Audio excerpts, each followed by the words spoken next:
Hi ನಮಸ್ತೆ, ನಾನು ನಿಮ್ಮ ಪವಿತ್ರ. ನನ್ನ ಪುಟ್ಟ ಕೈ ತೋಟಕ್ಕೆ ನಿಮ್ಮೆಲ್ರಿಗೂ ಸ್ವಾಗತ. ಇವತ್ತು ಈ ಬುಟ್ಟಿ ಮತ್ತು ಕಟರ್ ಇಟ್ಕೊಂಡು ಏನು ಮಾಡ್ತಿದ್ದೀನಿ ಅಂತೀರಾ? ಬನ್ನಿ, ಎಷ್ಟು ಚೆನ್ನಾಗಿರ್ತಕ್ಕಂಥ ಪಾಲಕ್ ಸೊಪ್ಪು ಬಂದಿದೆ ನೋಡಿ.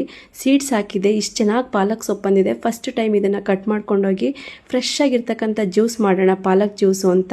ಸೊಪ್ಪುಗಳ ರಾಜ ಅಂತಲೇ ಹೆಸರಿರ್ತಕ್ಕಂಥ ಈ ಪಾಲಕ್ ಸೊಪ್ಪು. ನಾವು ಕನ್ನಡಿಗರು ಜಾಸ್ತಿ ಈ ಸೊಪ್ಪನ್ನ ಯೂಸ್ ಮಾಡಲ್ಲ, ಸೊಪ್ಪು ಸಾಂಬಾರಲ್ಲಿ ಮಾತ್ರ ಜಾಸ್ತಿ ಯೂಸ್ ಮಾಡ್ತೀವಿ. ಇನ್ನು ಮುಂದೆ ಫ್ರೆಶ್ಶಾಗಿ ಈ ಥರ ಸೊಪ್ಪು ಹಾಕ್ಕೊಳ್ಳಿ, ಮನೆಯಲ್ಲಿ ಫ್ರೆಶ್ ಆಗಿರ್ತಕ್ಕಂಥ ಪಾಲಕ್ ಸೊಪ್ಪನ್ನ ಯೂಸ್ ಮಾಡಿ. ಅಟ್ಲೀಸ್ಟು ನಮ್ಮ ನಾರ್ತ್ ಇಂಡಿಯನ್ಸ್ ಎಲ್ಲ ಪಾಲಕ್ ಪನ್ನೀರು ಅದು ಇದು ಅಂತ ಏನೇನೋ ಮಾಡ್ಕೊಂಡು ತಿಂತಿರ್ತಾರೆ, ನಾವು ಜಾಸ್ತಿ ಯೂಸ್ ಮಾಡಲ್ಲ.